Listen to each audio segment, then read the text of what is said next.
Hello everyone, in front of me is Apple iPad Pro 11 from 2025, and let me show you how to activate location services.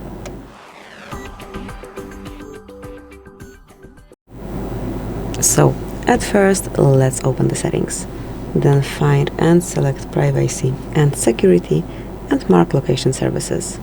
Now click at the top of the list, and that's it. From now on it is active, and here you can customize it. So for example, when you open the app option, you can either activate it while using the app or ask next time or when I share. You can also mark never if you wish. So here you can also activate precise location, or you can switch it off. In that case it will be just approximate location. So that's it, that would be all.